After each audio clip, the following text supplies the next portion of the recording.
There is something no one in this space is going to say to you today. And because I care about what actually happens to you after this message ends, I am going to be the one to say it. You are in danger. Not the kind of danger that comes with a warning sign or a flashing light. Not the kind that announces itself loudly so that everyone around you can see it and respond. The kind of danger you are in is quieter than that. And that is exactly what makes it so serious. It is the danger of being so close to your breakthrough that the enemy has repositioned everything in your life to make you stop, sit down, and believe that nothing is ever going to change. And the reason I know this is true for you is not because I am reading your mind. It is because the ones who find their way to a message like this one are never here by accident. You did not click on this by mistake. You did not stumble into this room randomly on a quiet afternoon. Something in you was pulled here, and that pull is not a coincidence. It is a signal. It is the same signal that has been going off inside of you for months, maybe for years. That quiet but persistent, knowing that you were made for something more than what your current circumstances are showing you. But here is the uncomfortable truth that I promised you at the beginning. That knowing, that sense of being called and chosen and set apart, it has also made you a target. And most of the spiritual content you have been consuming has been telling you how special you are, without telling you that your specialness comes with a cost. And that cost is real. And you need to understand it if you are going to walk out of this season alive and whole. Beloved and chosen one, the signs that you carry are not ordinary. They are not the signs of someone who is simply going through a hard time. They are the signs of someone whose assignment is significant enough to be opposed. And when I say opposed, I mean that the very gifts inside of you, the very calling that has been written over your life, have become the source of your danger. Because anything worth having is worth fighting for, and anything worth fighting for will be fought against. This is not a message to frighten you. This is a message to wake you up to what is already happening, so that you can stop being surprised by it and start standing in it with your eyes open. There are signs that only the chosen ones experience, and if you are honest with yourself today, you will recognize more than one of them in your own life right now. The first is that your dreams have become more vivid and more urgent.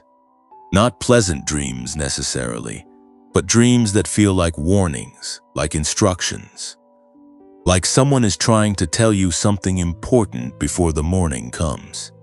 You wake up, and the images stay with you longer than they should, and you cannot always explain what they mean, but you feel the weight of them.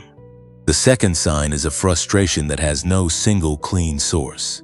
It is not frustration about one specific thing. It is a deep, low-burning dissatisfaction that follows you into rooms where everything looks fine on the surface. You smile when you are supposed to smile. You function when you are supposed to function. But underneath all of that, there is something pressing upward that has not yet found its way out. The third sign is that you have begun to feel the distance between yourself and people who used to feel close. Not because anything dramatic happened, not because of a fight or a falling out, simply because you are vibrating at a frequency that has changed, and the people around you have not changed with you. And that gap feels lonely in a way that is very difficult to name. And the fourth sign is that you keep being drawn back to questions about your purpose. Not casually, not the way someone wonders what they might do differently in a career, but urgently, almost desperately, as though your soul knows that time matters and that there is something you are meant to do, and you have not done it yet, and every day that passes without clarity feels like a loss. These are not signs of someone who is failing. These are signs of someone who is being prepared. These are signs of someone whose life is being held at a specific moment in time for a reason that is larger than what they can currently see. You are an earth angel. I do not say that lightly, and I do not say it as flattery. I say it because the weight you carry, the sensitivity you feel, the depth of your longing, and the persistence of your calling, even in the middle of danger, these are not human traits manufactured by circumstance. They are divine marks placed on a life that was chosen before it even knew what choosing meant. Heaven has not forgotten you. Heaven has not looked away from you. In fact, heaven has paused everything around you, not to leave you stranded, but to make sure that what reaches you right now reaches you without interference. You are part of a divine plan that was set in motion long before your current circumstances became complicated. And the danger you are in right now, the pressure, the confusion, the feeling that everything is closing in at once, that is not evidence that the plan has failed. That is evidence that the plan is in its most critical phase, and that the enemy knows it, and that you are closer than you have ever been to walking into everything that was written over your life. Chosen one, the waiting you have endured has not been wasted. Every silent season, every unanswered prayer, every morning you woke up and forced yourself to keep going when you had no visible reason to keep going. All of it has been building something in you that cannot be built any other way. You were not placed in this moment to be destroyed by it. You were placed in this moment because you are the one who was built to survive it, and then to carry what you learned from it into the lives of everyone who comes after you. That is the mission. That is the assignment, and it is already in motion. You have not been waiting for this moment. This moment has been waiting for you. If you have ever tried to explain to someone why you are struggling and found yourself stopping halfway through the sentence because you realized they were not going to understand it, then you already know the specific kind of loneliness I am about to describe. It is not the loneliness of being physically alone. It is the loneliness of being in a room full of people and still feeling like no one in that room can quite reach the part of you that is hurting the most. And what makes it worse is that from the outside, your life does not look like a life that should feel this heavy. You are capable. You are thoughtful. You show up. You carry your responsibilities. And yet there is something happening beneath the surface of all that functionality that no one has named for you yet. So let me name it today, because you deserve to have someone look at what you are actually carrying and call it what it is. You are in a season of waiting that has lasted longer than you planned for, longer than you prayed for, and longer than the faith you started with was originally prepared to hold. And that waiting has not been soft or peaceful or serene the way waiting is sometimes described in inspirational content.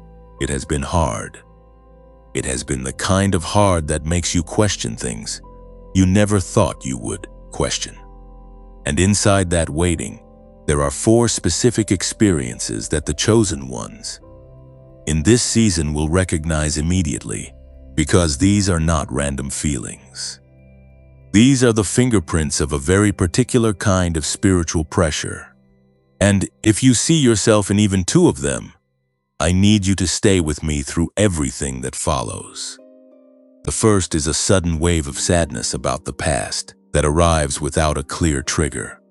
You are going about your day, doing something completely ordinary, and without warning something catches you. A song, a smell, a memory that surfaces from nowhere, and suddenly you are grieving something you thought you had already made peace with. An old version of yourself. A relationship that did not survive the growing. A dream you quietly let go of because the timing never seemed to align. And the sadness is not dramatic. It does not announce itself. It just sits on you heavily for a while, and then you put it back down and keep moving, and no one around you even notices it happened. That is the first sign, and it is not weakness. It is your soul doing honest inventory before the next chapter opens. The second experience is that familiar places and familiar people have started to feel subtly wrong. Not dramatically wrong. Not wrong enough to justify a conversation about it or make a major decision. Just wrong in a way that settles in your body as a low-grade discomfort when you walk into certain rooms or sit across from certain people who used to feel like home. Something in you has shifted, and the spaces that used to fit you no longer do, and that mismatch is disorienting because nothing has changed on the outside. The change is entirely in you, and instead of that being a cause for celebration, which it should be, it currently feels like loss because the places you used to belong are growing smaller and the place you are going has not yet fully revealed itself. The third experience is a recurring dream, or a recurring image, or a recurring feeling about a door that has not yet opened. It may not be a literal door in your dream. It may be a hallway you keep returning to, a threshold you keep standing at, a room you can see the light under but cannot yet enter.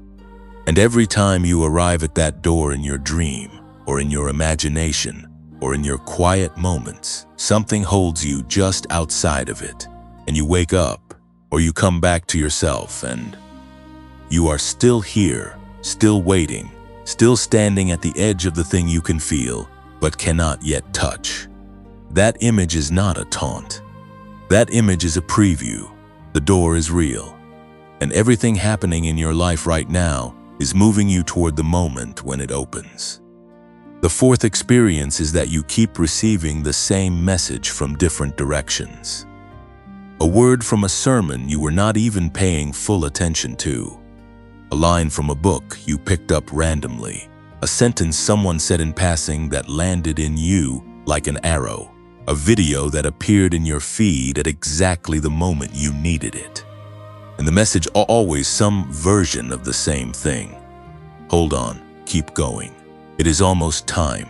Do not give up now. And part of you wants to receive that message and be encouraged by it.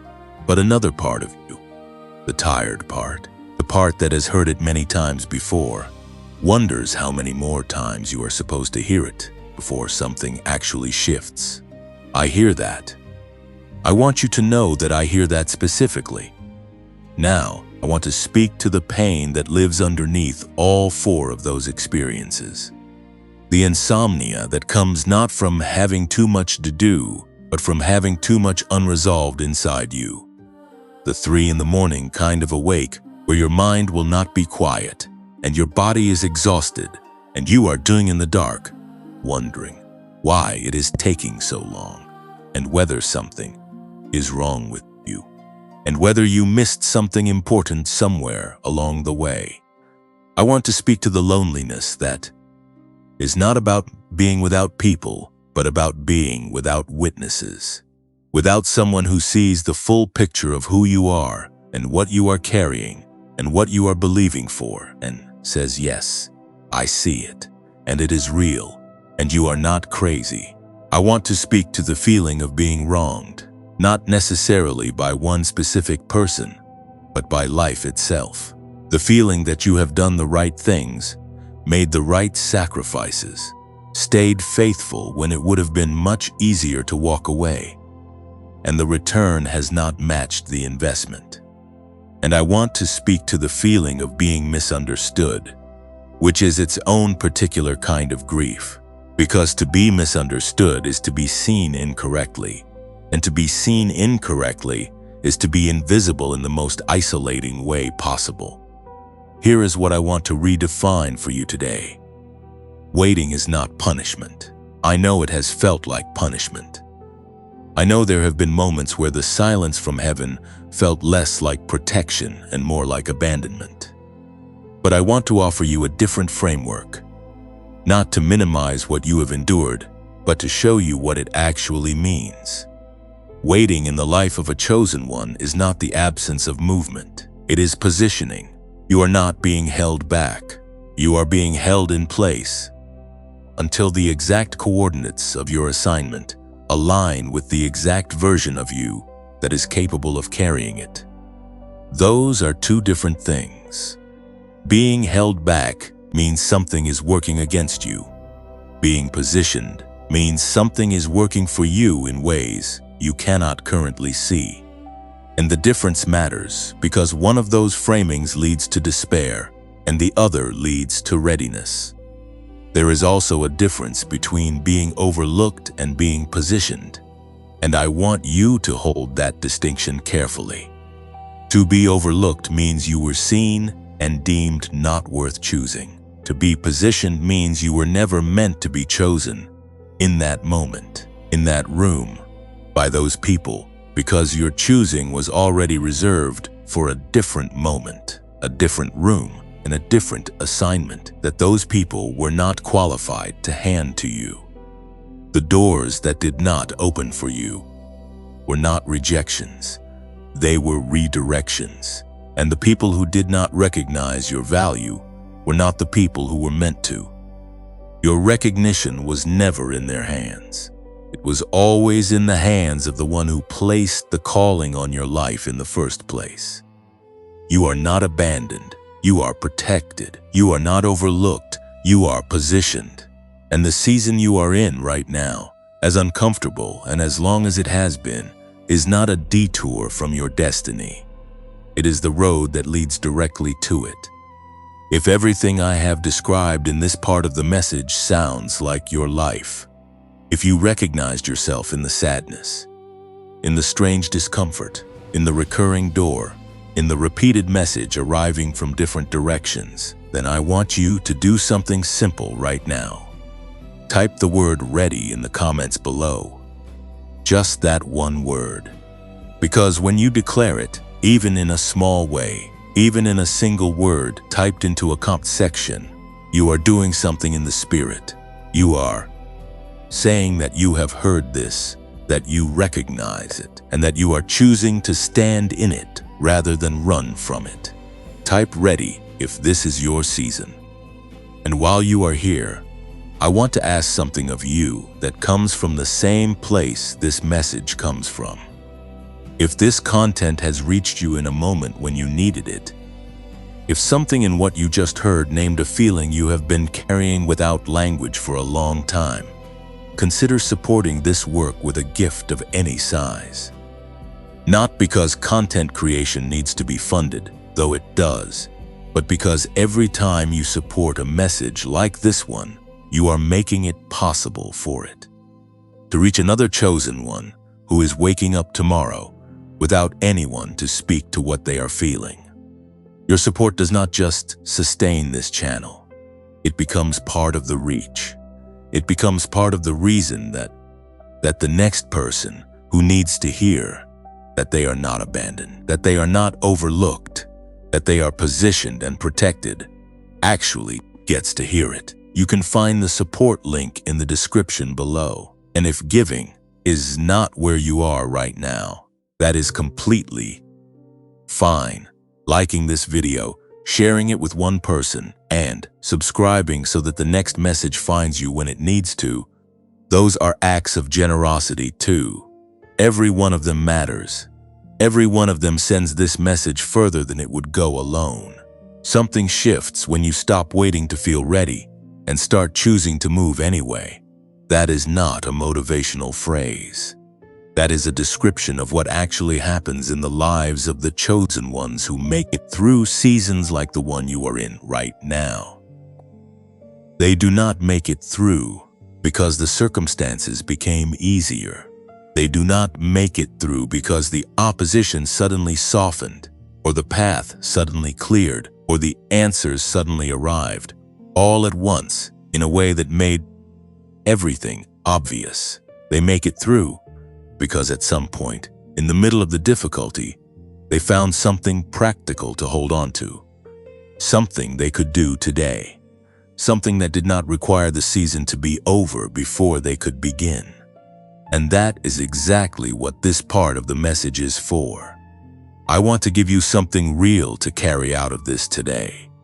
Not a feeling, though the feeling matters. Not just an idea, though the idea is important. I want to give you a practice, a specific, structured, repeatable practice that you can return to every single day.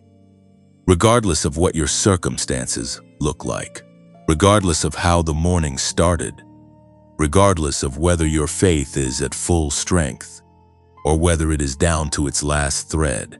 Because the truth about spiritual discipline is that it was never designed for the days when everything is easy. It was designed for exactly the days you have been having.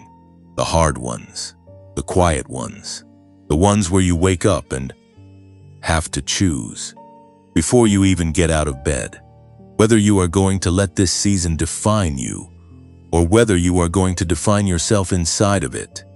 The practice I am giving you today has a name. I want you to remember it because you are going to return to it. It is called the Return Protocol, not because you are going back to something you lost, but because every single day in this season, your job is to return. Return to the truth of who you are before the noise of the day tells you otherwise.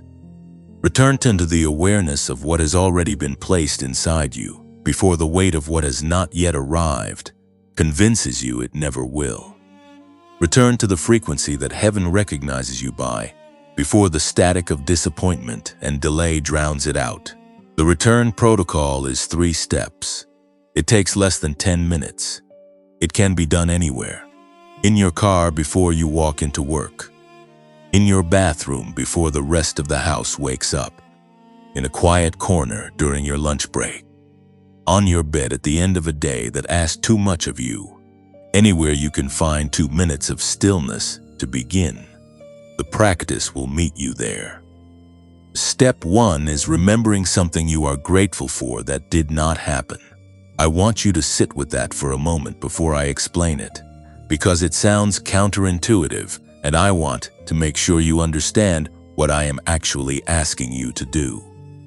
Most gratitude practices ask you to think about the good things that did happen, the blessings you can count, the evidence of provision that you can point to, and that is valuable. But there is a different and deeper kind of gratitude that the chosen ones in seasons of danger need to cultivate, and that is gratitude for the things that were prevented. The relationship that would have destroyed you that ended before it could. The opportunity that looked like the right door, but was actually a trap dressed in the right colors. The version of your life you were so desperate for 3 years ago that, if you had gotten it, would have closed the door on the very thing you are being prepared for right now. Think about one of those. Let it come to you naturally. Do not force it. Just sit in the question. What did not happen in my life that, looking back now, I am actually relieved about? And when it comes, let yourself feel the full weight of being protected from something you did not even know you needed protecting from. That is not a small thing. That is evidence of a hand moving in. Your life that you did not ask for and could not have arranged yourself. Start there. Start with that specific and personal proof that you have never been alone in this. Let this first step take as long as it needs to take. For some of you, it will be 30 seconds because the memory surfaces immediately. For others, it will take a full minute of sitting quietly before the right thing comes. Do not rush it. The quality of what follows in the practice depends on the depth of what you access in this first step. You are not going through a checklist. You are re-anchoring yourself to the truth that your life has been guided, even in the moments when the guidance was invisible. Especially in those moments when you have found your one thing, your one prevented situation, your one redirected path. Hold it in your mind and say these words quietly or out loud depending on where you are. You said what I could not say, and you moved what I could not move, and I trust what I cannot yet see. Say it slowly. Mean it as much as you can with whatever faith you currently have available. If your faith is small right now, that is enough. You are not being graded on the size of your faith. You are being invited to use what you have. Step 2 is a statement that you speak directly into the present moment, not into the future and not into the past, but into the specific day that is in front of you right now. This statement is not a wish. It is not a hope. It is a declaration. And the difference between a hope and a declaration is the difference between asking for something and claiming what has already been assigned to you. The statement is this: this is the day that was prepared for me before I understood what prepared meant. And I am walking into it as someone who has already been equipped for everything it contains. Say it again if you need to. Let your voice carry some weight when you say it. Because what you are doing in this step is not positive thinking. You are not trying to convince yourself that everything is fine. You are doing something much more specific than that. You are aligning your awareness with a timeline that is not governed by your current circumstances. You are stepping, even briefly, even imperfectly, into the understanding that the day in front of you is not random. It was set, it was prepared, and it contains things that are moving in your favor, even if you cannot see the movement yet. This second step is where the concept of sacred time begins to enter your daily practice, and I will go deeper into that concept in a later part of this message. But for now, what I want you to understand is that the statement you are making in step 2 is rooted in the ancient understanding that time does not simply flow, it arrives.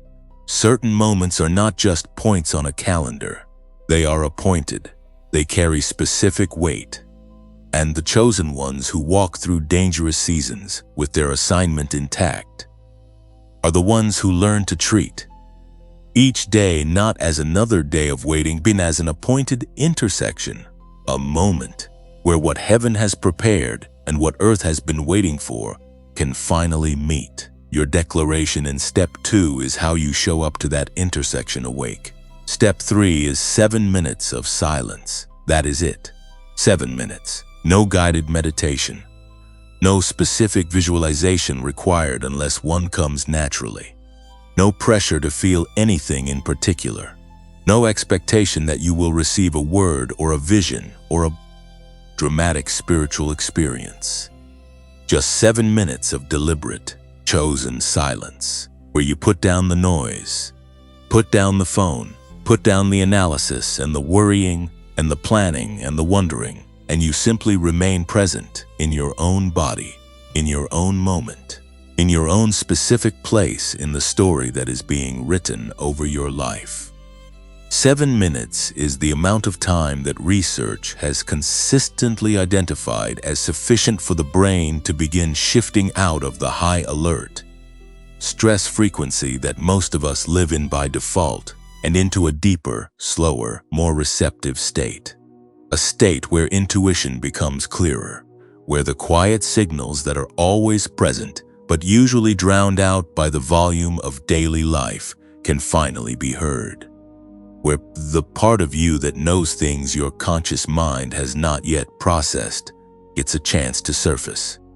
I will speak more about the science behind what happens in those 7 minutes in the next part of this message, because it connects directly to what the research says about the brainwave state that the chosen ones naturally carry, and what it means for your clarity, your creativity, your capacity to hear direction, and your ability to move through danger into purpose. But for now, I want you to understand the 7 minutes, not as a spiritual technique borrowed from a program, but as an act of surrender. You are giving 7 minutes back to the source that gave you your life. You are saying, with your time and your silence, that you trust the frequency more than you trust the noise. And in a season of danger, that act of trust is not passive. It is one of the most powerful things you can do. So let me give you the full picture of the return protocol before we move forward. Step 1. Remember something you are grateful for that did not happen, and sit with the evidence that your life has been guided in ways you could not engineer yourself. Step 2. Speak your declaration into the present day. This is the day that was prepared for me, and I am walking into it already equipped. Step 3. 7 minutes of silence. Deliberate, chosen, unhurried quiet, where you give your frequency space to return to its natural state. Those 3 steps, done consistently, done imperfectly but done, will begin to change the way you move through this season. Not because the season will immediately become easier, but because you will stop moving through it as someone who is lost in it and start moving through it as someone who is walking through it with direction. And that difference, small as it sounds, is everything. There is one more thing I want to say about the return protocol before the next section begins, and it is this. Do not wait for a perfect moment to begin it.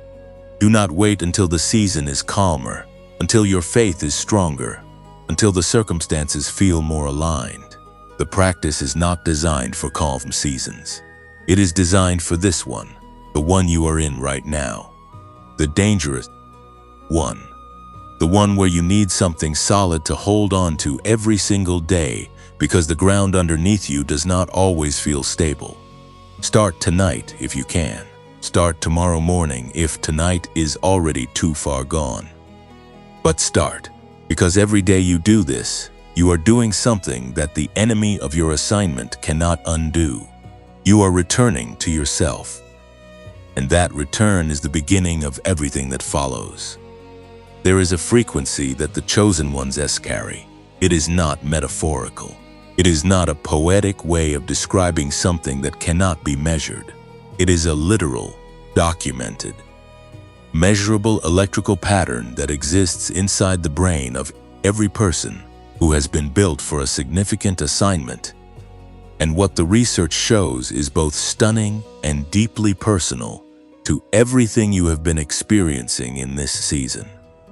Because when the scientists began measuring the brain activity of the most creative, the most intuitive, the most breakthrough capable human beings on the planet, what they found was not what they expected.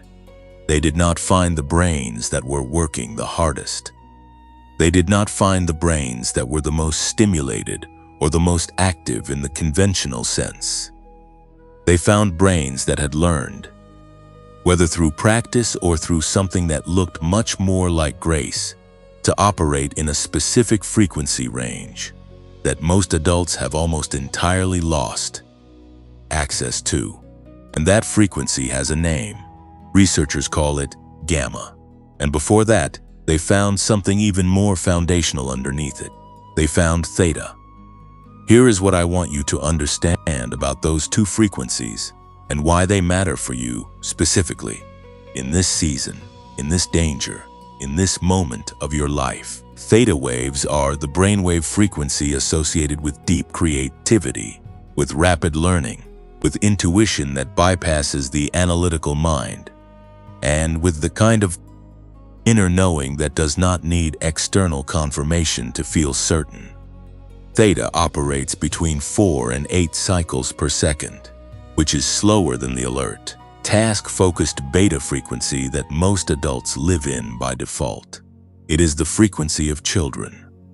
Young children spend most of their waking hours in theta, which is why they learn at a rate that adults cannot replicate, why their imagination is boundless, why they move through the world with a kind of openness and receptivity that seems almost supernatural to the idiot mind that has been conditioned out of it. And here is the part that matters most for the chosen ones, listening to this right now. Theta is also the frequency of the deepest and most transformative spiritual experiences. The moments of prayer that break something open. The moments of worship that reach place that words cannot describe. The moments of quiet where something downloads into your spirit that you did not arrive at through logic. Those moments happen in theta. And most adults, by the time they reach their late 20s or early 30s, have almost completely lost natural access to it. Gamma, on the other hand, is the frequency associated with what researchers call eureka moments. The sudden flash of insight.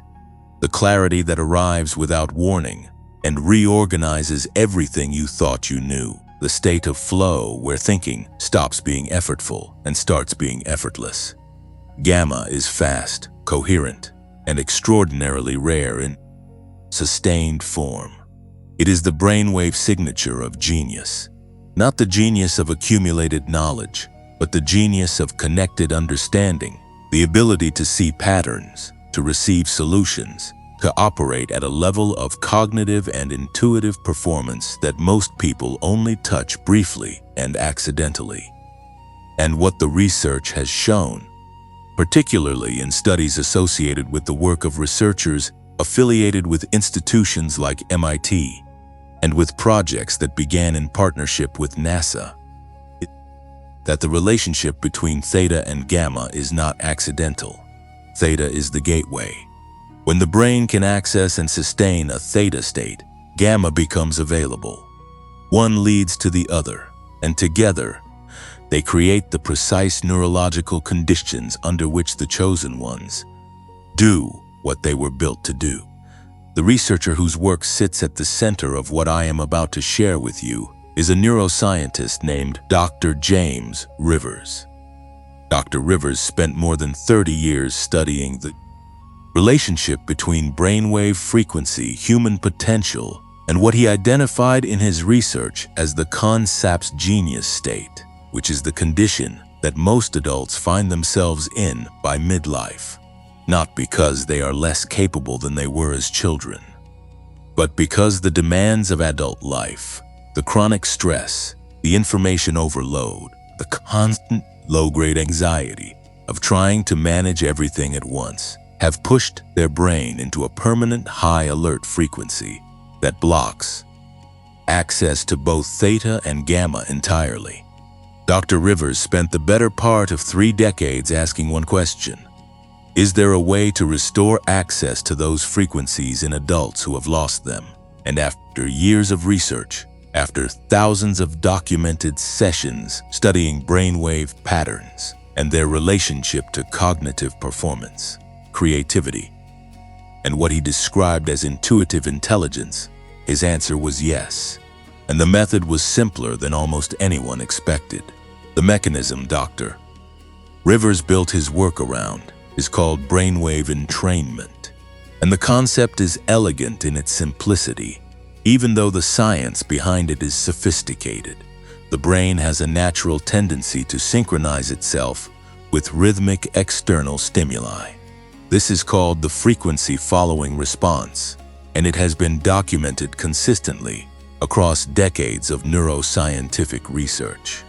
When the brain is exposed to a specific auditory frequency through carefully engineered sound, it begins to match that frequency. It entrains to it.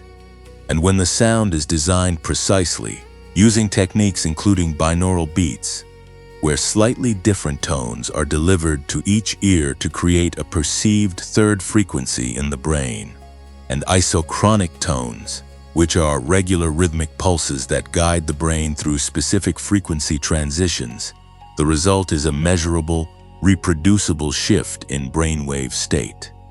Theta becomes accessible, and from theta, gamma becomes available, the genius frequency, the frequency of the chosen ones. Restored.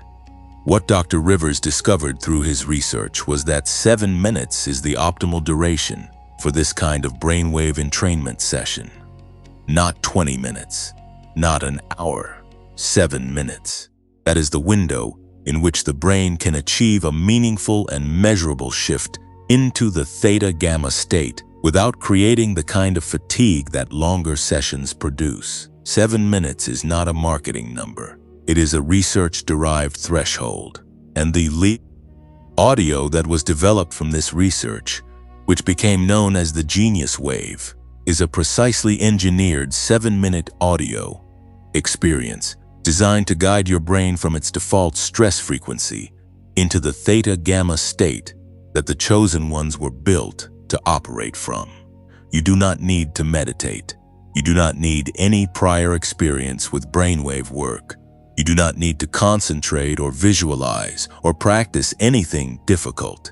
You simply listen, and your brain does what brains are designed to do when given the right signal. It follows. Now I want to share something with you that I think will make this more real than any description of the science can.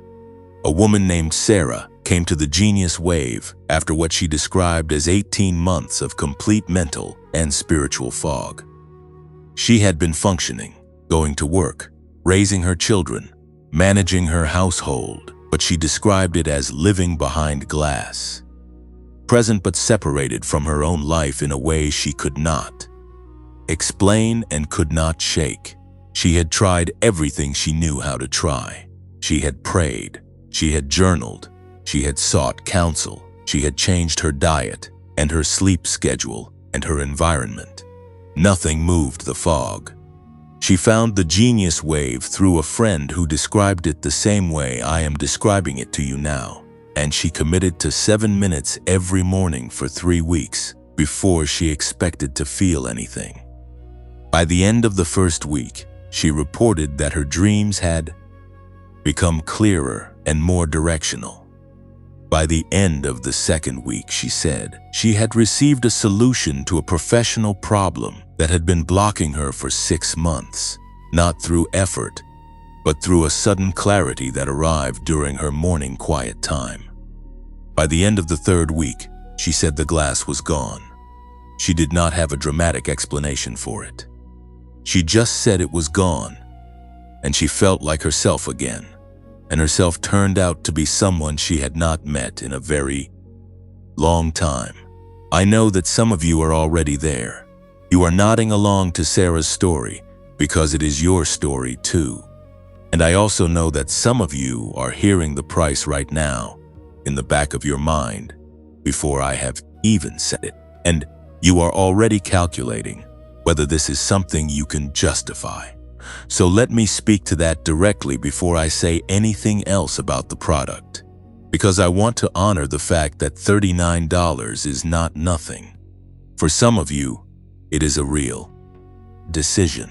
For some of you, it represents a sacrifice that you will feel. And I want you to know that I am not going to minimize that. I am not going to tell you that $39 is a small amount and that your hesitation is just resistance. Your hesitation deserves to be respected. What I will say is this. What is the cost of another 6 months in the fog? What is the cost of another year of being in the frequency of danger and stress and delay without a practical tool to help your brain return to the state it was built to operate from? What is the cost of the ideas that do not surface, the clarity that does not arrive, the connections that do not happen because your brain is stuck in the wrong frequency? I am not asking that rhetorically. I am asking you to genuinely weigh it. The Genius Wave is normally priced at $49. Today, through the link in the pinned comment below this video, it is available for $39. That is a $10 reduction. Available for a limited time and for a limited number of purchases at that price. It comes with a 90-day money-back guarantee. That is 90 days, 3 full months, to experience what the theta-gamma state does for your clarity, your creativity, your sense of direction, and your ability to move through this season with your assignment intact. If at any point in those 90 days you feel that it has not served you, you receive a full refund with no question and no complication. The risk is as low as it can possibly be made. There is one thing I need to say very clearly before we move forward. There are imitation versions of this audio circulating in places other than the official source. They are not the same product. They do not use the same precision engineering, and they will not produce the same results. The only place to access the genuine genius wave at today's reduced price and with the full 90-day guarantee is through the single link in the pinned comment beneath this video. Do not search for it elsewhere. Do not accept an alternative version from another source. The link in the pinned comment is the only legitimate access point for what I have described in this section. The discounted price will not remain available indefinitely. The number of purchases available at $39 is limited, and when that number is reached, the price returns to $49. If you have been feeling the pull toward this since I began describing it, that pull is not accidental. It is the same signal that brought you to this message in the first place. And the chosen ones who are in danger do not have the luxury of waiting until the perfect moment. The perfect moment is the one that is available right now. Before we move any further forward, I need to stay here for a moment. I need to stay in this place with you before I offer you any more perspective, or any more reframing, or any more language about purpose and positioning and divine assignment. Because there is something that gets skipped over in almost every piece of spiritual content that talks about seasons of waiting and seasons of danger. And the skipping over of it is not kindness. It is actually a subtle form of dismissal. And you have been dismissed enough in this season. So I am going to do something different. I am going to sit with you in what was actually taken. Not what you learned, not what you gained, not what the waiting produced in you that you could not have developed any other way. All of that is true, and all of that matters, and we will get there. But right now, before we get there, I want to acknowledge what the years have cost, because the cost was real, and real things deserve to be named before they are. Reframed.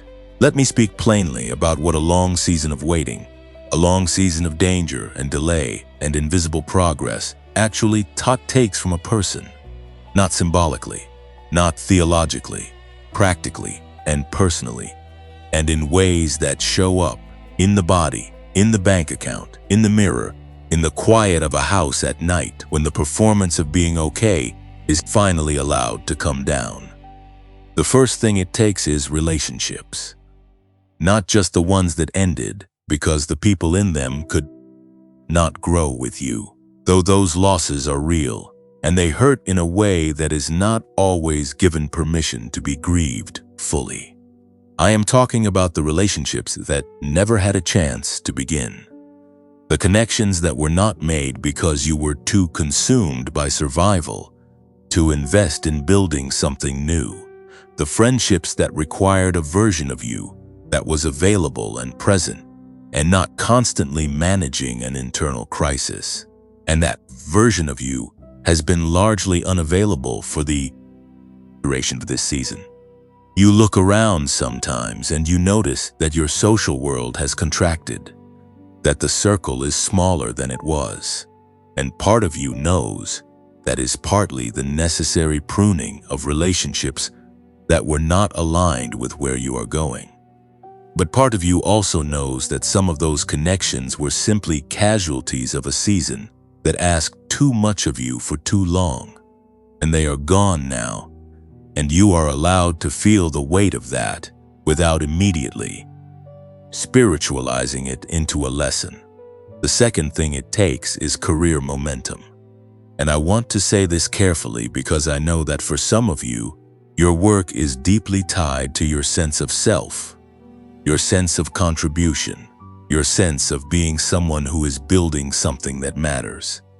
And when a long season of internal upheaval coincides with a period of external stagnation, when the years that should have been your most productive professionally have instead been the years you spent simply trying to keep your head above water, there is a grief in that which is legitimate and which deserves space.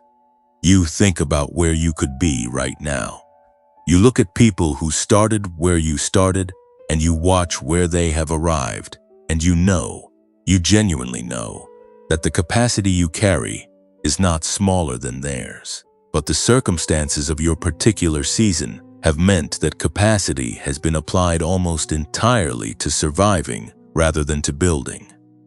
And that is a loss. It is a real loss. And the fact that the delay has a purpose does not erase the cost of the delay. Both of those things are true at the same time. The third thing this season takes is the freedom to dream out loud. There is a specific kind of self-editing that happens to people who have been in a long season of unanswered expectation. You stop saying certain things out loud. You stop sharing certain visions. Not because the dreams died. They did not die. They are still there, still pressing, still waking you up at night with their urgency. But you have learned through enough experiences of silence or skepticism or gentle redirection from the people around you that speaking the full size of what you are believing for is not always safe. And so the dream goes underground. It lives inside you, but it stops being spoken. And something about that silence, something about the practice of keeping the biggest thing in you compressed and private and unshared, takes a toll that is cumulative and quiet and very difficult to measure but very easy to feel. You carry the weight of an unlived declaration, and that weight is heavier than most people will ever understand. The fourth thing it takes is faith in yourself. And I want to be honest about this one, because it is the one that is hardest to admit. You started this season with a certain confidence, a certain knowledge of who you were and what you were capable of and what you were being prepared for. And somewhere in the middle of the years, somewhere between the prayers that were not answered in the way you expected and the doors that did not open when you were sure they were about to, and the moments of near breakthrough that then pulled back again, just before the threshold, somewhere in all of that, your confidence in your own discernment began to erode. You started to wonder whether you were hearing correctly, whether you were seeing clearly, whether the sense of calling and assignment that has defined your inner life for so long is something you can trust, or whether you have simply been telling yourself a story to make the difficulty bearable. That doubt, that creeping uncertainty about your own ability to perceive and to receive and to know, is perhaps the most painful thing the season has taken, because it touches the very foundation of how you relate to yourself. I am not going to rush past any of that.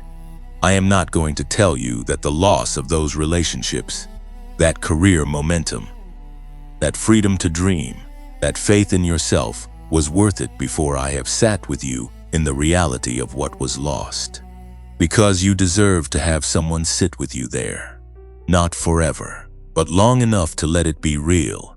There is a man in the ancient story whose name was Joseph, and I am not going to tell you about the coat or the dreams he received, or the remarkable position he eventually came to hold. I am going to tell you about the middle of his story, because that is where you are, right now. And that is the part that almost never gets the same attention as the beginning or the end. Joseph was thrown into a pit by the people who were supposed to protect him, his brothers, the ones who shared his blood and his table and his history. And after the pit, he was sold. And after being sold, he served faithfully in a household that was not his own, building something with integrity and skill that he would never personally own. And then, after all of that, after the faithfulness and the service and the quiet dignity of continuing to function and to contribute in a situation that was unjust, he was accused of something he did not do, and he was put in prison. Not for a night, not for a week, for years. I want you to sit with that part. Not the ending, not the moment he stands before Pharaoh and the whole story pivots. Just the prison years. The years where Joseph had done nothing wrong, and had everything taken anyway. The relationships he could not have in that cell. The purpose he could see inside himself but could not yet live out in the world. The faith in himself that must have been tested to its absolute limit by the weight of years that seemed to offer no movement, no acknowledgement, no visible sign that what he carried inside him was going to be given the space it needed to become what it was meant to become. Joseph in the prison is you in this season. Not because your story is going to end the same way as his, though what is waiting for you is significant, but because the prison years were not a detour from his story. They were the specific, necessary, irreplaceable context in which the version of Joseph who could handle what was coming was being formed. The Joseph who walked out of that prison was not the same person who was thrown into the pit. Something had been built in the in-between that could not have built any other way. And the same is true of you. I said I would not reframe too quickly, and I have tried to honor that. I have tried to let the cost be the cost and the loss be the loss before offering you a different lens. But I want to close this section with one thing. Not to minimize what was taken, to place it in its honest context. What the waiting has taken from you in terms of time and relationships and career momentum and freedom and self-faith, those are real losses, and I do not diminish them. But there is something the waiting could not take. It could not take the assignment. It could not touch the calling. It could not reach the thing that was written over your life before you arrived in it. And no amount of delay, no amount of opposition, no amount of years spent in a season that felt more like a prison than a preparation can cancel what was ordained. The enemy of your assignment can take many things. He cannot take that. And the danger you are in right now, as real as it is, as pressing as it feels, has not changed that fundamental fact. What was placed in you is still there, and what was promised over you is still coming. What the years have taken, they have taken. And what was always yours, it remains yours still. There is a way of understanding time that the modern world has almost entirely forgotten, and the forgetting of it has cost the chosen ones more than they realize.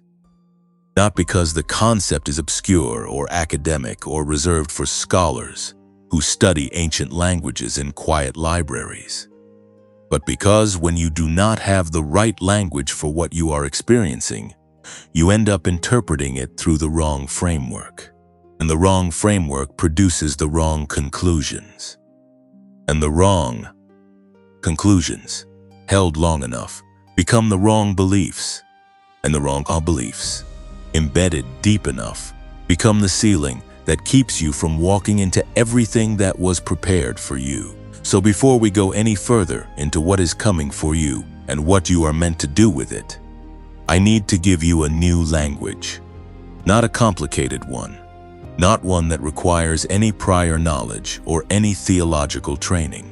Just a more honest, more ancient, more accurate way of describing what you have been living through and what it actually means.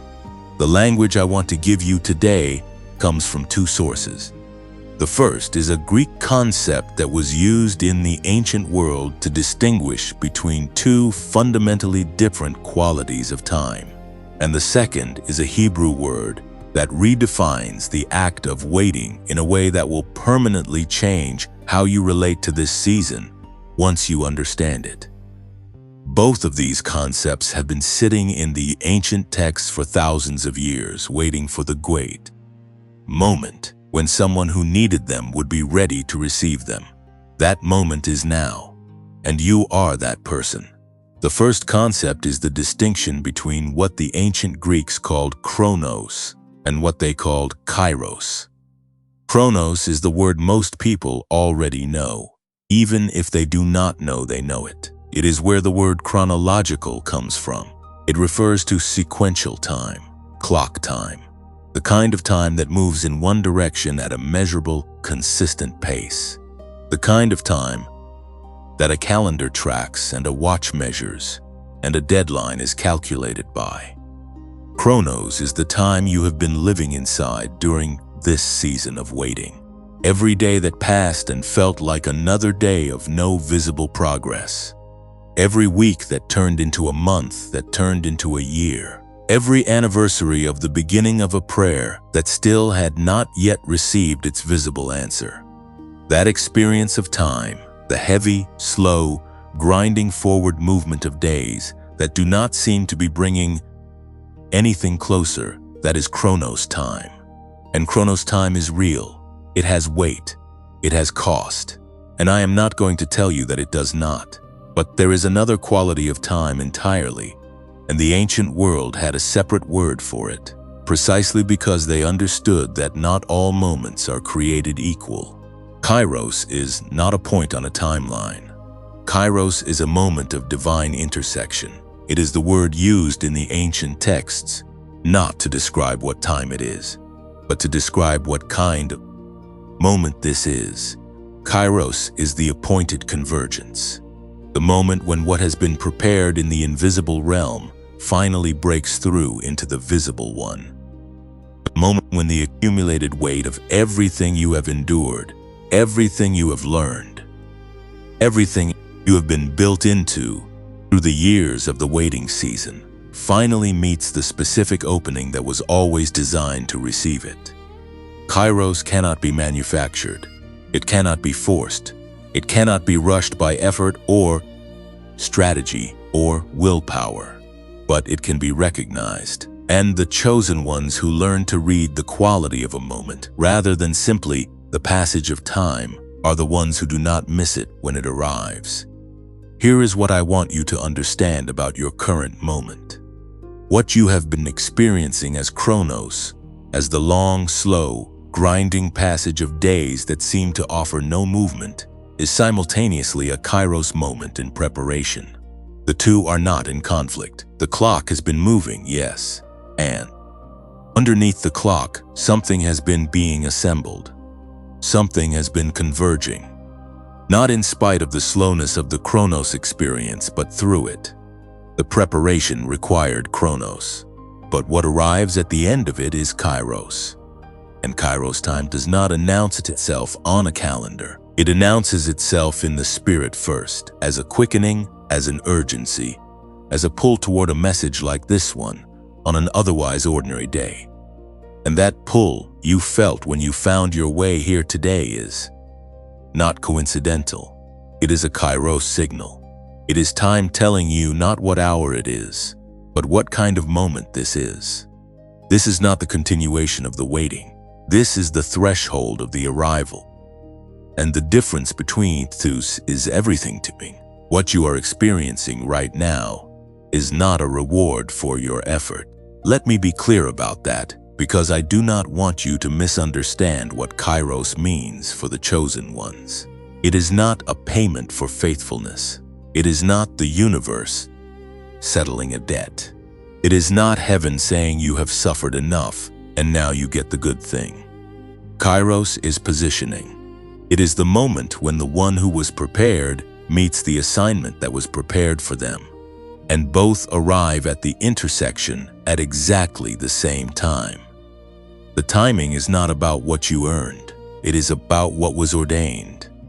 And what was ordained cannot be unordained by delay, by danger, by the enemy's opposition, or by anything else that has characterized this season of your life. The second ancient concept I want to give you is a Hebrew word, and the word is kava. In most English translations of the ancient texts, kava is rendered simply as wait, as in, those who wait upon the Lord shall renew their strength. And if that is the only translation you have ever encountered, you have been given a fraction of what the word actually contains. Because kava does not mean passive waiting. It does not mean sitting still with your hands in your lap, hoping that something eventually happens.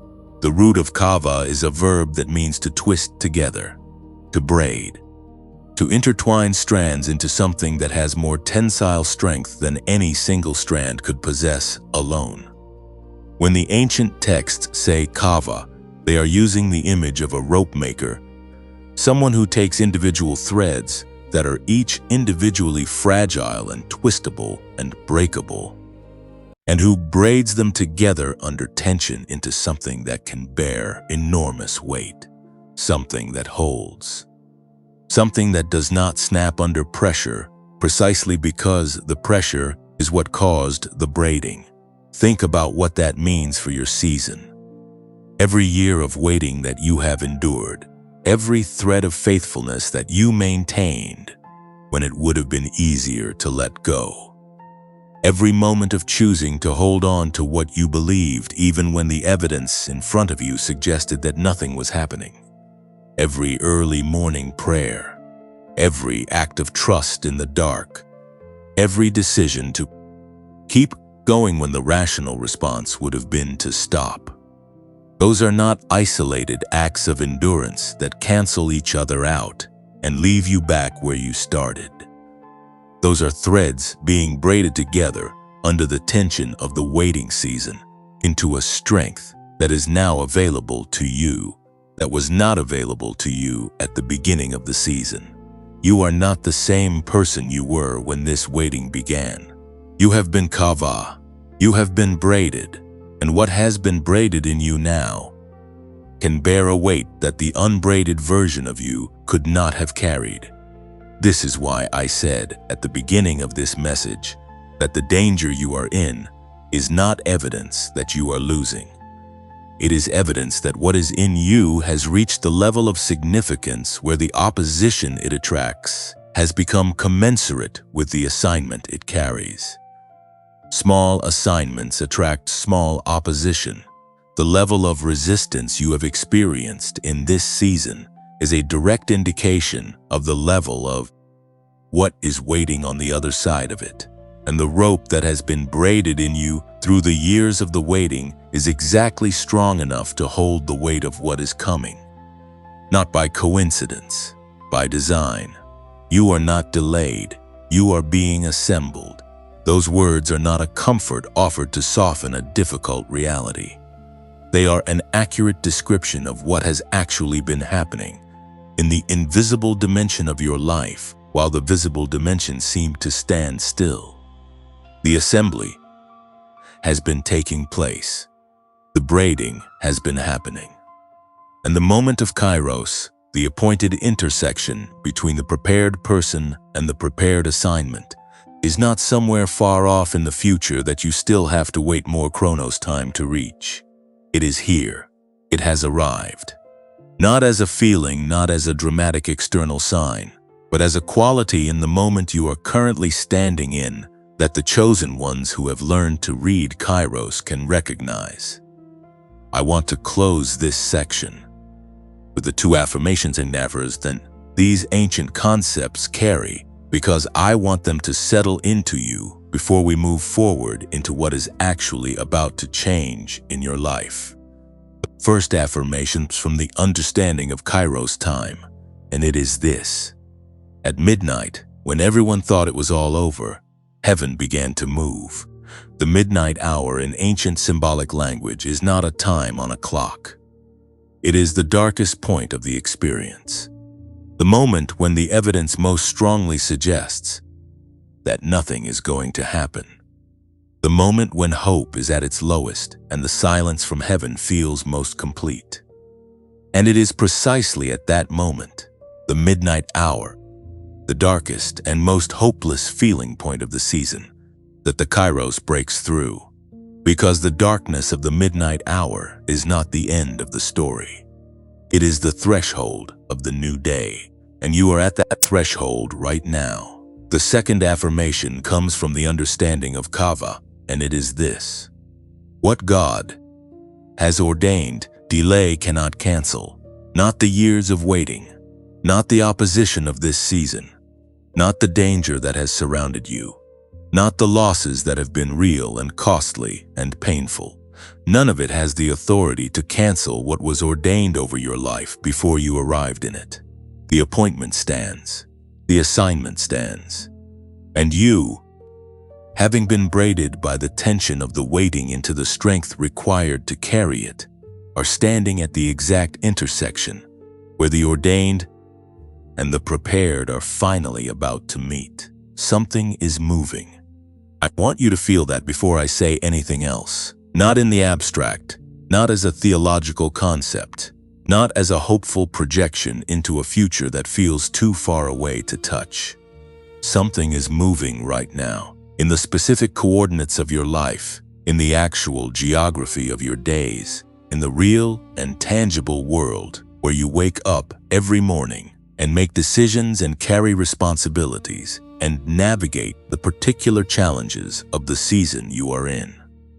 Something that has been stationary for a long time has begun to shift. And I know that from the outside, from the surface of your circumstances, the evidence of that movement may not yet be visible. But the chosen ones who have been in seasons like this one long enough know that movement in the spirit always precedes movement in the natural. Always. And what you are feeling right now, that quickening, that inner urgency, that sense that something is about to break open that has been held shut for far too long, that is not wishful thinking, that is perception. That is the chosen one in you reading a signal that your current circumstances have not yet caught up to. I want to be specific about what is moving, because vague encouragement, however well-intentioned, does not actually help you navigate a dangerous season with clarity and intention. You need to know what is shifting so that you can recognize it when it appears and respond to it with the kind of grounded, prepared, non-desperate energy that allows you to receive what is coming without grasping at it in a way that disrupts its arrival. There are 3 specific areas of your life that are about to experience movement. And I want to describe each one of them in enough detail that when you see the first signs of the shift, you will know exactly what you are looking at. The first area is your relationships. And I want to describe what the movement in this area is going to look and feel like, because it will not necessarily feel like gain at first. It may initially feel like more loss. Some of the people who have been in your life through this season, people who have been fixtures in your daily world, people whose presence you have come to rely on, even if the relationship has felt quietly misaligned for a long time. Some of those people are going to begin to step back, not because of conflict, not because of betrayal, not because something goes wrong between you, simply because the frequency you are now operating at, the braided, assembled, Kairos-ready frequency that has been built in you through everything this season has cost, that frequency is going to create a natural and gentle separation from people who were part of the waiting in season, but were never assigned to the arrival season. And I know that sounds like more loss on top of everything you have already lost. But here is what I need you to hold alongside that truth. The people who are coming are already in motion toward you. They are not a replacement for what is leaving. They are an entirely different category. They are people who carry a frequency that matches where you are going rather than where you have been. They are people who will recognize you without needing you to explain yourself. People who will see what you carry without requiring you to perform it, or prove it, or minimize it to make them comfortable. And they will arrive not randomly, but with the precision of an appointment. Not all at once, but one at a time, at exactly the right moment, in exactly the right context. You will know them when they arrive because something in you will settle rather than strain in their presence. The second area is your purpose, and specifically, the movement here is going to manifest as clarity. The question that has been pressing on you for so long, that urgent, sometimes desperate question of what you are supposed to be doing with this life and this calling, and this specific combination of gifts and experiences and hard-won wisdom, That question is about to begin answering itself, not in a sweeping, dramatic, all-at-once revelation necessarily, though for some of you that is exactly what is coming. But for most of you, the clarity is going to arrive as a single small step, one clear, specific, actionable thing that appears in your awareness with a quality of certainty that is different from the anxious planning and strategizing you have been doing in the absence of clarity. It will feel less like a decision and more like a recognition, less like choosing and more like seeing. And that one step, that one small clear thing, is not the full picture of your assignment. It is the first visible coordinate on a map that will reveal itself one step at a time as you move. The chosen ones who are in danger of missing their assignment are almost never the ones who lack the gifts or the calling. They are the ones who are waiting for the full map before they take the first step. And the full map will not arrive before the first step is taken. It never does. But the first step, when you take it, will reveal the second, and the second will reveal the third. And the path that looked invisible from where you were standing will become clear as you begin to walk it. The third area is resources and opportunities. And this is where I want to be most careful about how I speak, because this is the area where the enemy of your assignment most loves to create imitation doors, false opportunities that look right but carry the wrong piece, resources that appear at the right moment but come attached to the wrong strings.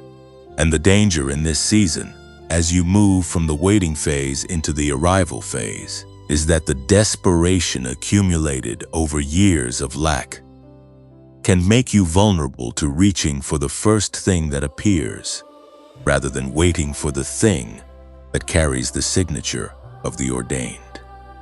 So let me give you the distinguishing mark. What is coming for you in the area of resources and opportunities is going to arrive without the frantic energy of something you had to chase. That does not mean it will require no effort. It will, but the effort will feel aligned rather than desperate. It will feel like participating in something that is already in motion, rather than trying to make something happen through sheer force of will. You will stop fighting for things that were never meant to be yours by force, and what is yours by ordination will begin to find its way to you through channels you did not engineer and could not have predicted. Not because you have stopped being a responsible, active participant in your own life, but because you have finally aligned your frequency with the thing that was always meant to find you. Now I want to speak to the emotions you are experiencing as these three areas begin to shift. Because the emotions of the arrival season are not always what people expect them to be. There is often, alongside the relief and the gratitude, a strange and unsettling grief, a grieving of the waiting self.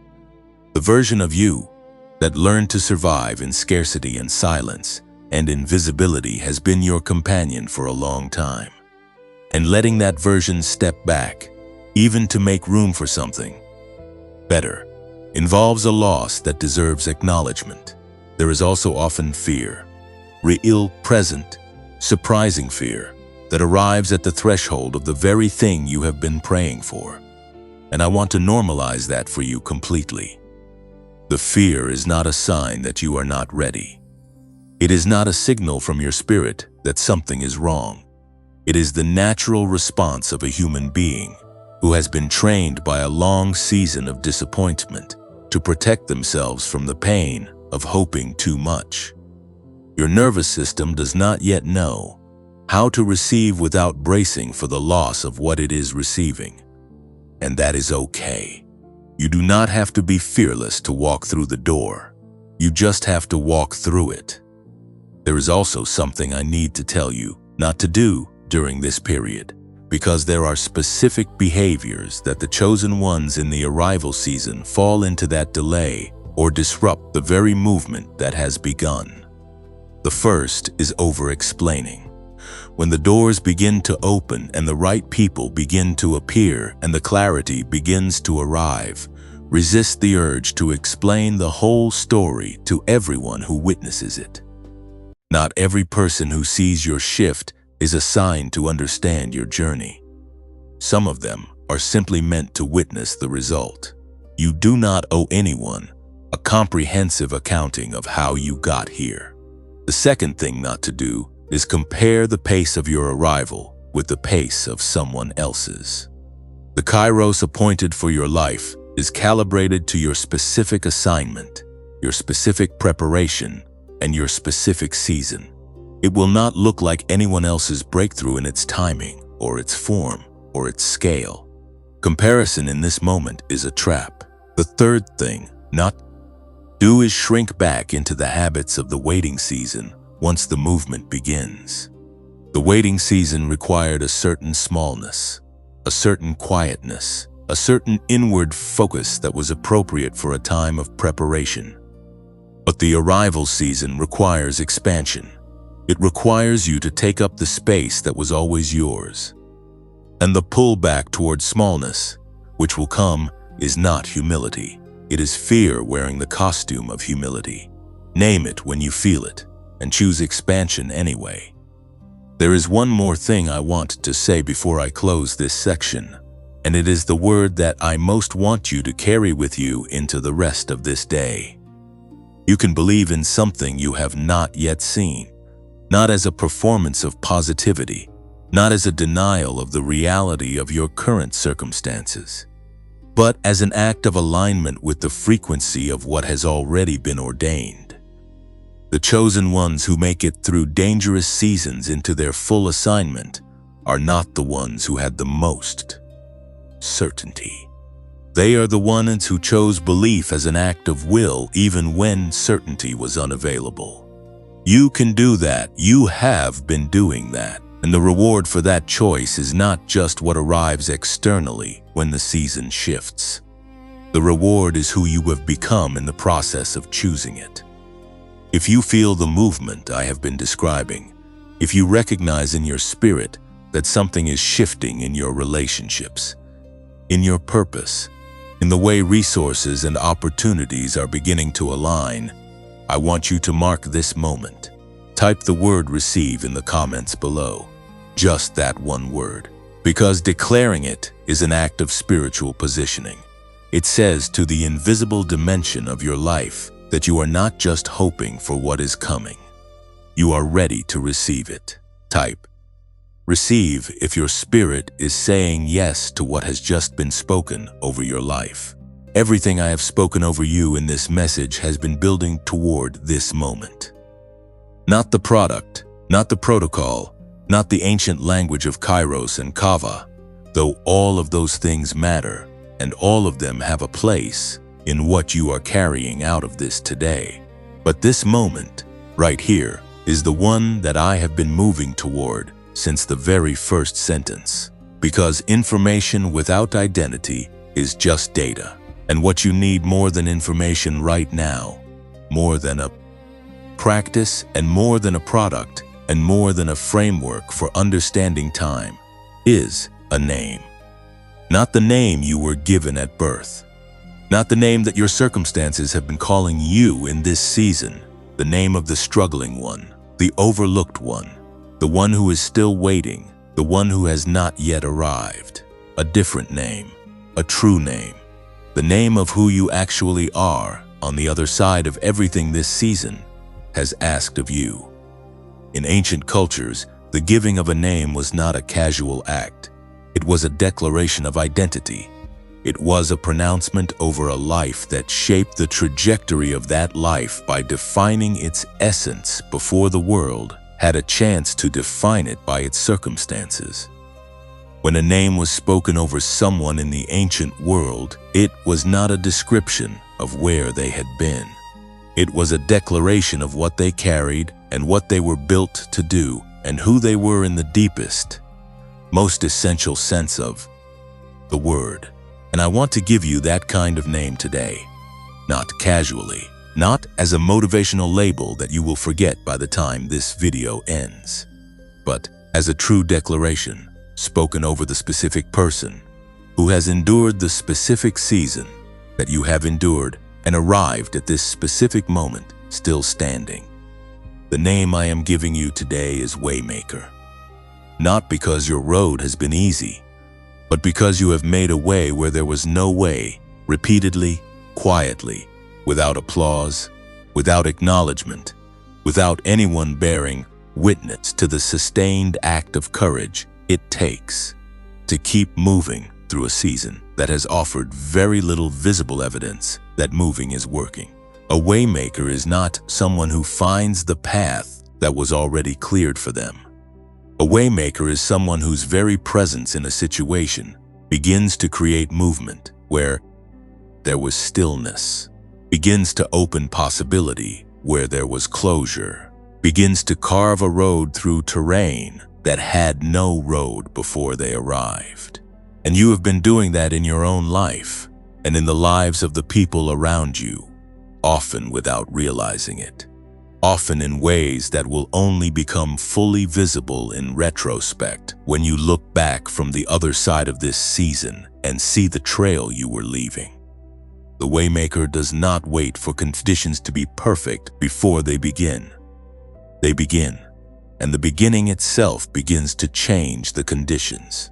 The waymaker does not need external validation to know that what they are doing matters. The knowing is internal. It is the same deep knowing that has kept you going through every moment of this season when the rational response would have been to stop. That knowing is not stubbornness. It is not ego. It is the waymaker in you, refusing to betray the assignment by giving up before the road is complete. And the road is not complete. It is still being made, but it is being made, and you are the one making it. I want to take you somewhere now. I want to lead you through a brief exercise that I am asking you to do with me right now, not later, not when you have more time or more quiet or more ideal conditions. Now, because the timing of this exercise matters and the timing is now. Close your eyes if you are in a safe place to do so. If not, soften your gaze and let your focus go inward. I want you to picture yourself standing at a threshold, not a dramatic one, not the entrance to a grand building or a ceremonial gate, just a simple doorway, the kind that exists between one room and another, between one season and the next. You are standing in the frame of that doorway, and I want you to be very specific about your posture. You are not hunched. You are not bracing.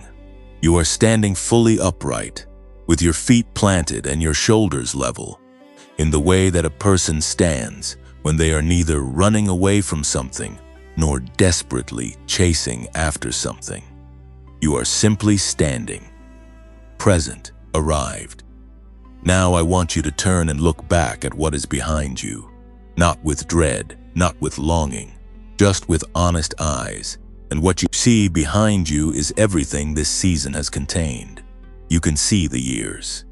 You can see the rooms where you prayed alone in the dark. You can see the faces of the people who did not stay. You can see the versions of yourself that did not survive the season intact.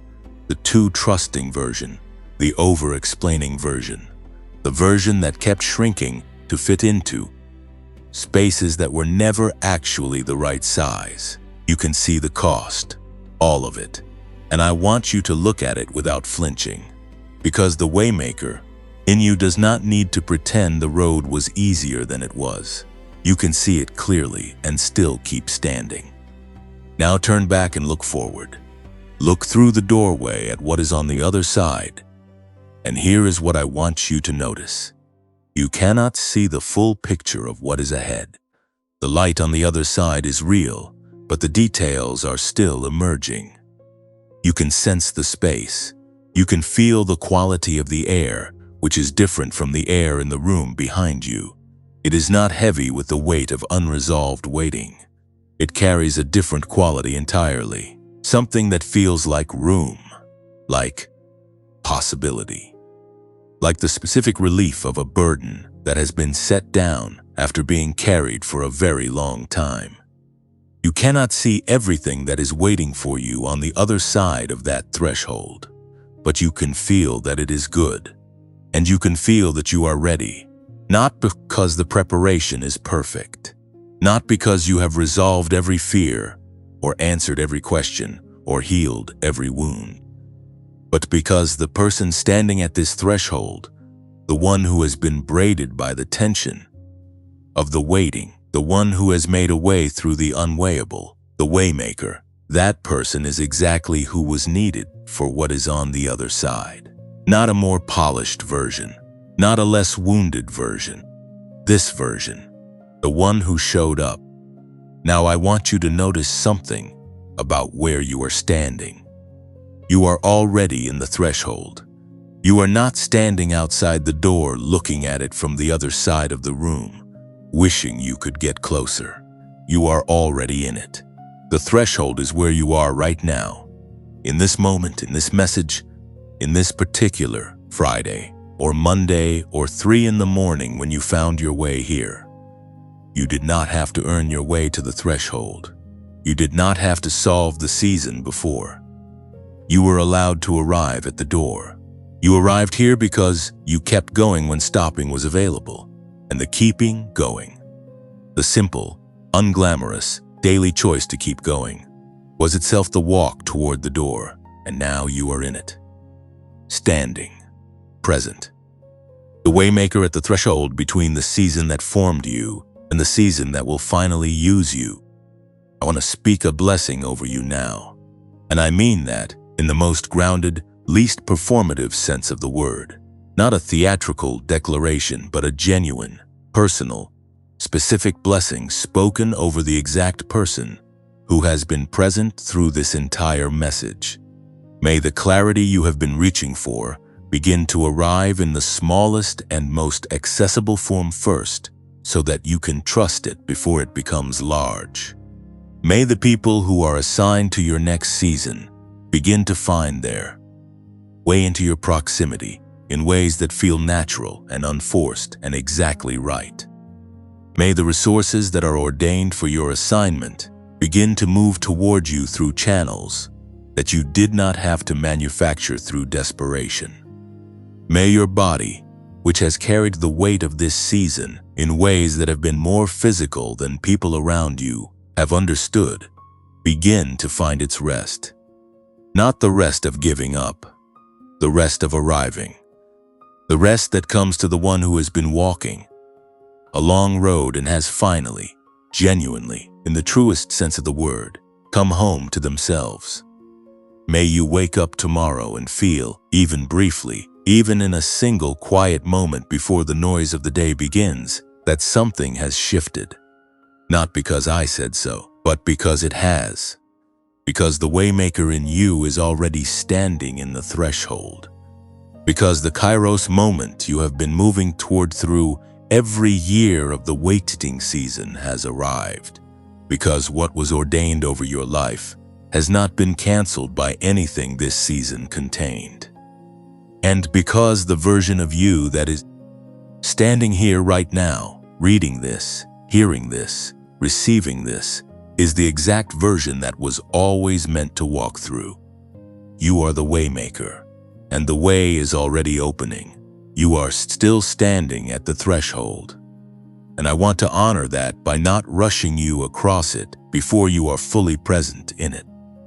But I also want to give you something practical to carry with you when you step through. Because the waymaker does not only receive vision, the waymaker receives direction.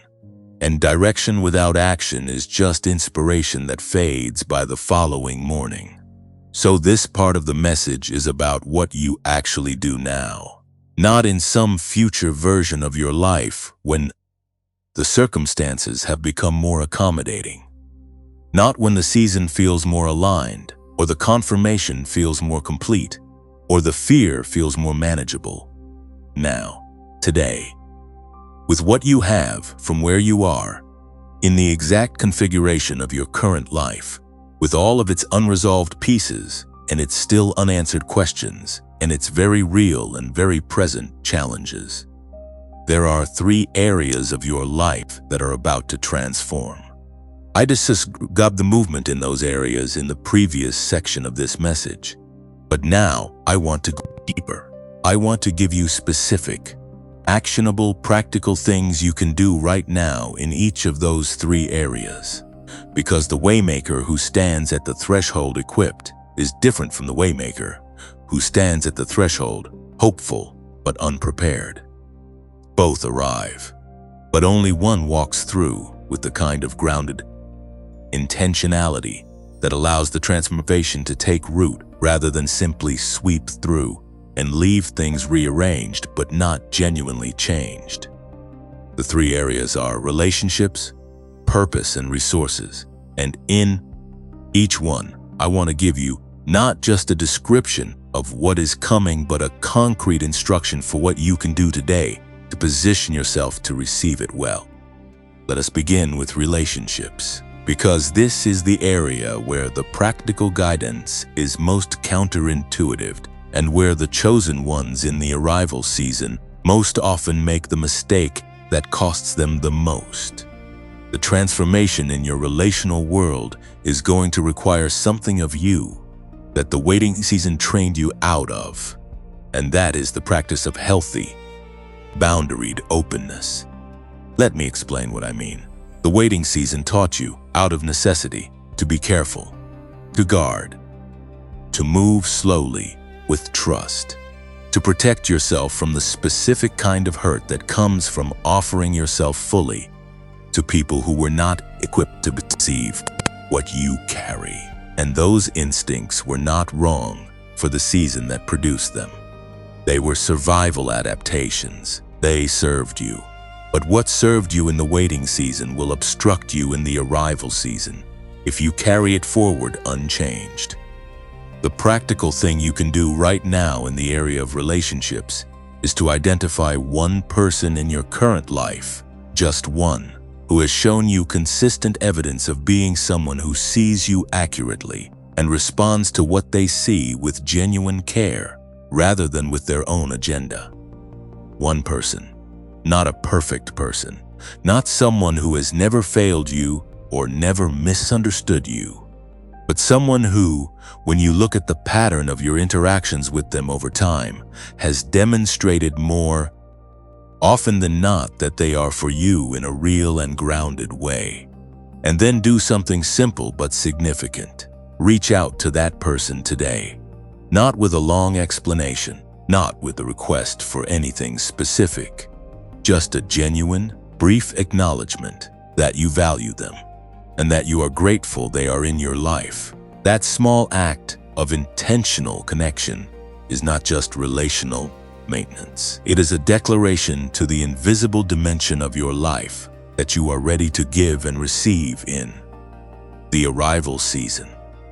It is a signal that the walls that served you in the waiting are beginning to come down in the specific and boundaried way that allows the right people in without removing all protection against the wrong ones. As new people begin to appear in your proximity, people who carry the frequency of your next season rather than your last one, the practical guidance is this: do not immediately try to determine whether they are the right people. Just notice how you feel in their presence. The waymaker in the arrival season learns to read peace as a compass. When a new connection carries genuine peace, the kind that settles your nervous system rather than activating it, that is information. Follow it. When a new connection, however exciting or promising on the surface, carries an undertone of unease or strain or the feeling that you need to manage yourself carefully around them, that is also information. Trust it. You have been trained by a long season of discernment practice. Your ability to read frequency is sharper than it has ever been. Use it. The second area is purpose, and this is where I want to be most specific and most practical, because the clarity that is coming in this area will arrive as a small step, and the temptation will be to dismiss it as too small, too obvious, too simple to be the real answer to the question you have been carrying for years. Let me tell you something about the way the chosen ones receive their directional clarity. It almost never arrives as a grand vision that explains everything at once. It almost always arrives as a single, specific, quiet thing that appears in the awareness with a quality of unmistakable rightness. And the smallness of it is not evidence that it is wrong. The smallness of it is the whole point. Because the assignment was never meant to be understood all at once. It was meant to be walked into one step at a time, and each step was designed to require enough trust to take it without seeing what comes after it. The practical thing you can do right now in the area of purpose is to ask yourself one specific question, and then write down the first honest answer that comes without editing it, or analyzing it, or measuring it against what you think the answer should look like. The question is this: if I knew that what I did with the next 30 days mattered significantly to the direction of the next 3 years of my life, what is the one thing I would stop putting off and actually begin? Write the answer down. Do not think about how to accomplish it yet. Do not think about whether you have the resources or the connections or the credentials. Just write down the one thing, because that one thing is almost certainly the first small step that your clarity has been trying to show you. And the reason it has not yet been acted on is not because it is the wrong thing. It is because you have been waiting for more certainty before you begin. And the certainty you are waiting for will not arrive before the beginning. It will arrive through the beginning. Once you have written it down, do one thing related to it today. One thing, not a plan, not a strategy, not a comprehensive roadmap from where you are to where you are going. One thing, send one email, make one phone call, write one paragraph, do 1 hour of research. Sign up for one thing, open one document and write your name at the top of it. The size of the action is not the point. The alignment of the action is the point. And one aligned action, taken in faith without full certainty, carries more transformative momentum than 100 strategies developed from a place of unmoving overthinking. The third area is resources and opportunities. And here I want to speak to something that the chosen ones in the arrival season rarely hear directly addressed, and that is the residue of scarcity, thinking that a long season of lack leaves in the nervous system. Even when the resources begin to move, even when the opportunities begin to appear, the nervous system that has been conditioned by years of not enough has a deeply ingrained tendency to respond to abundance with suspicion, to reach for it with one hand while the other hand is already bracing for it to be taken away, to receive good news and immediately scan it for the catch. And I want to name that pattern, not to shame it, because it is the completely understandable result of being in a prolonged season of lack, but to make it visible so that you can begin to work with it consciously rather than being unconsciously governed by it. The practical thing you can do right now in the area of resources and opportunities is to practice what I will call open-handed receiving. It is a posture, both metaphorical and, if you choose, physical. The image of open hands is the opposite of the grasping that scarcity produces and the clenching that fear produces. Open hands can receive what is placed in them. Open hands can also release what passes through them without destroying what was given by holding on too tightly.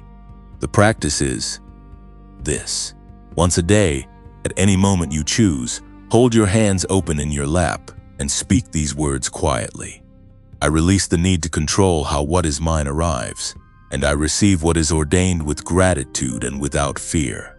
That practice, done daily, begins to retrain the nervous system out of the scarcity posture and into the receptive posture that allows the ordained resources and opportunities to land rather than be deflected by the unconscious bracing that says nothing good stays. There is also something I want to address about the specific danger this part of the message began with.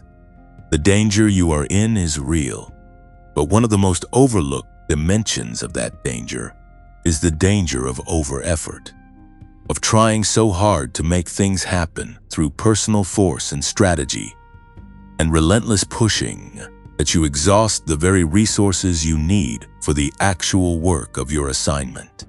The season of arrival requires a different energy than the season of survival. In survival, every ounce of energy had to go toward maintaining what was already there. In arrival, some of your energy needs to be preserved for building what is coming. And the practical implication of that is permission. Permission to rest strategically. Permission to say no to the things that drain without contributing to the direction. Permission to protect your energy the way the waymaker protects the road they are building, not because rest is the goal, but because the work that is coming will require you to be genuinely available for it, and genuine availability requires genuine restoration. I see it is also worth speaking about your daily practice as you move into this arrival season, because the return protocol I gave you in the third part of this message was designed not just for the waiting season, but for the transition upon what follows it. The 7 minutes of silence. The gratitude for what did not happen, the declaration into the present day. These practices are not crisis management tools to be set aside when the crisis eases. They are the daily habits of the waymaker who intends to remain aligned with the frequency of their assignment, even as the external circumstances begin to reflect what the internal work has been building toward. And if you have not yet tried the Genius Wave as the audio companion to that 7-minute practice, the link in the pinned comment below is still available at the reduced price of $39 with the full 90-day guarantee. The theta-gamma frequency that it activates in your brain is not just the frequency of crisis, navigation. It is the frequency of the arrival season, the frequency of clarity, creativity, and the kind of decisive intuitive knowing that the waymaker needs to build the road one clear step at a time. Everything you need for the next step is already in you. The braiding has been done. The assembly is complete. The kairos has arrived, and the practical actions I have given you today in each of the 3 areas are not prerequisites for the transformation. They are the first expressions of a transformation that has already begun in the invisible dimension of your life and is now ready to become visible in the practical, daily, real-world geography of your actual existence. Take 1 step today, just 1. And trust that the 1 step is enough to begin what the ordained has been waiting for you to begin. I want to take a moment before anything else and simply say thank you. Not in the performative way that content often ends, with a cheerful sign-off and a reminder to subscribe, as though the preceding hour of your time and attention was just content to be consumed and cataloged and moved on from. I mean something more specific than that. I want to thank the part of you that showed up today, not the part that had everything together, not the part that was confident and certain and fully resourced, the part that came anyway, the part that, in the middle of a season that has asked more of you than you originally agreed to give, in the middle of real danger and real loss and real questions that have not yet received their full answers, still found its way to a message like this one and stayed through to the end. That part of you, the showing up part, the not giving up part, the still here after everything part, that is the part I am talking to right now, and that is the part I most want to honor, because I know what it costs to still be here. I know what it costs to keep your heart open enough to receive a word when every experience of the waiting season has trained you to protect yourself from the particular pain of hoping for something that does not come. I know what it costs to sit with the weight of everything this season has taken. The relationships, the momentum, the freedom to dream out loud, the faith in your own discernment, and still choose to listen for something that speaks to the part of you that knows you were made for more. That choice, the choice to remain open and present and receptive in the middle of everything that has been working to close you down, is not small. It is one of the most significant things a chosen one can do in a dangerous season. And you did it today. You did it by being here. I want you to know that you are not alone in this room. I know that the loneliness of this season has been one of its defining characteristics. The specific aloneness of being in a season that most of the people around you cannot fully see or fully understand or fully enter into with you. But right now, in this moment, I want you to understand that across the world, in different time zones and different circumstances and different languages and different versions of the same essential season, other chosen ones are walking into this exact same message. Some of them are hearing it in a car, on a long commute home. Some of them are hearing it in a quiet house after everyone else has gone to bed. Some of them are hearing it at 3 in the morning when sleep would not come, and the silence was too loud, and something pulled them toward a screen, and then toward this. And every single one of them, in their own language, and their own circumstances, and their own particular version of the danger this season carries, is experiencing the same recognition. The same yes that rises in the spirit when something finally names what has been unnamed for too long. You are in a room that is fuller than it looks, and not one person in it arrived here by accident.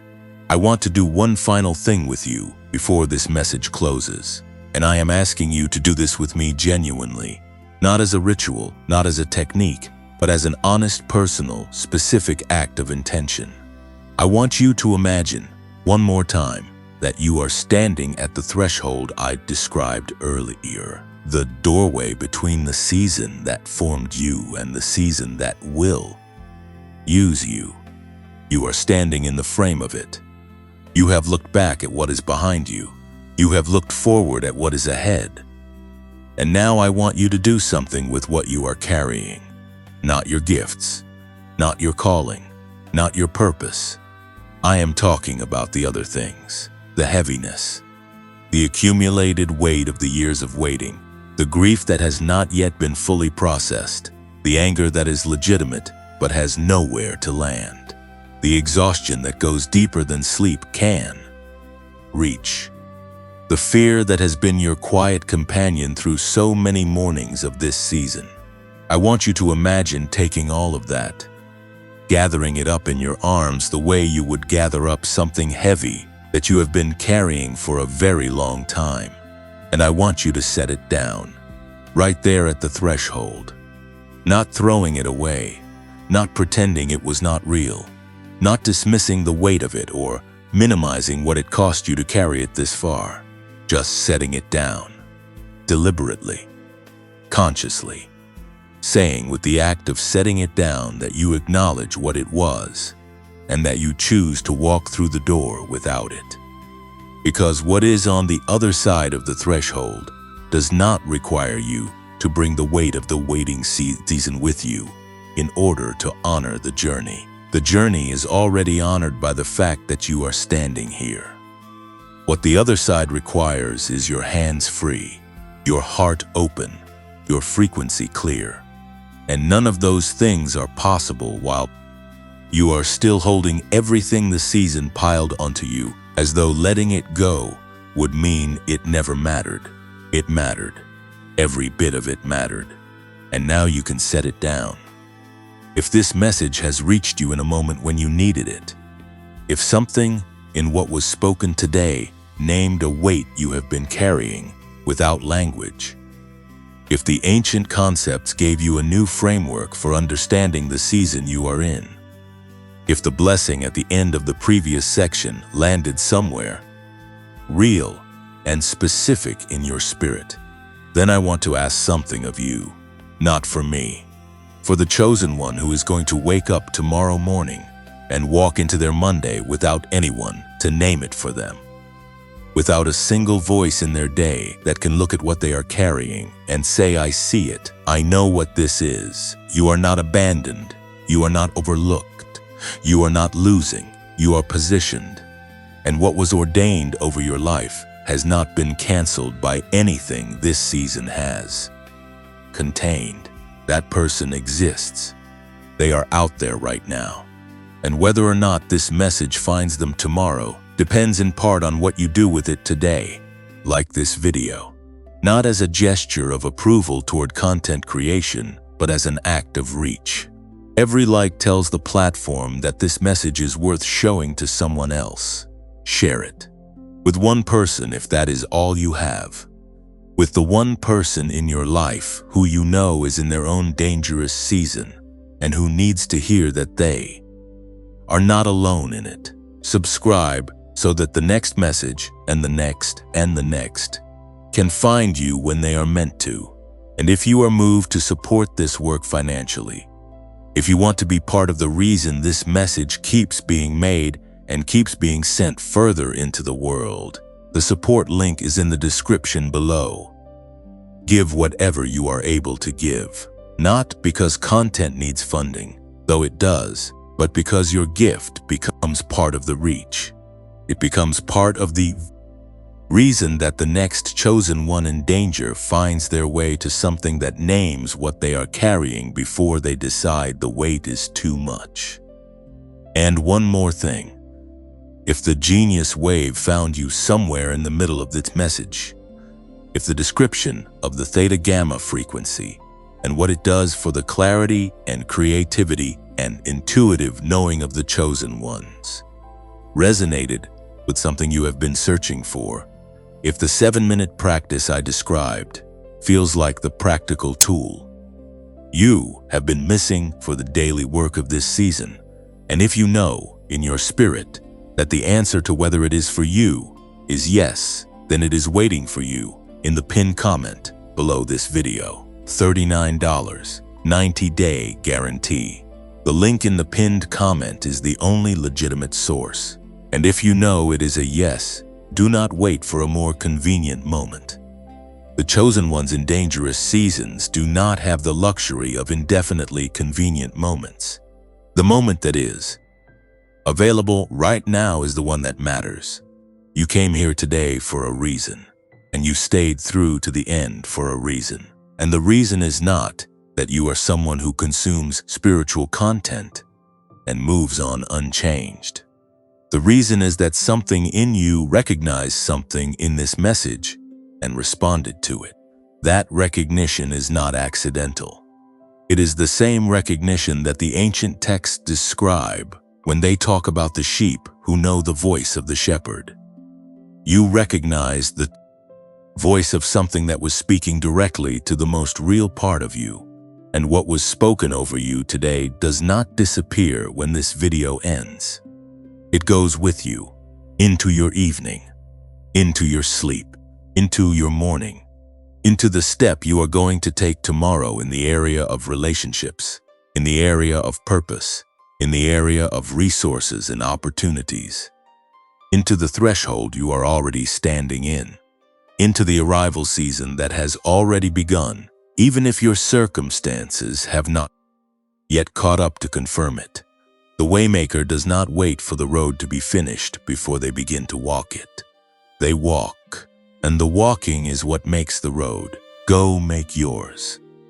And now, the final blessing. You have heard everything that needed to be said. You do not need one more instruction or one more concept or one more word of encouragement to be ready for what is next. So I will not give you any of those things. I will only give you this. May you carry the quiet certainty of someone who has been seen all the way through to the end of a hard season and found, to their own surprise, that they are still standing. May the road that opens before you carry the specific peace that only arrives when the right door is finally the one in front of you. May every person you encounter in the days ahead sense, without being able to explain why, that there is something in you that has been through something real and come out of it carrying something worth paying attention to. May your rest tonight be the rest of the arrived. May your morning tomorrow be the morning of the waymaker who woke up and remembered before the noise began, that the threshold has already been crossed and the season of arrival has already begun. You are seen, you are known, you are held, and you are, in the truest and most ancient sense of the word, chosen. Go in peace.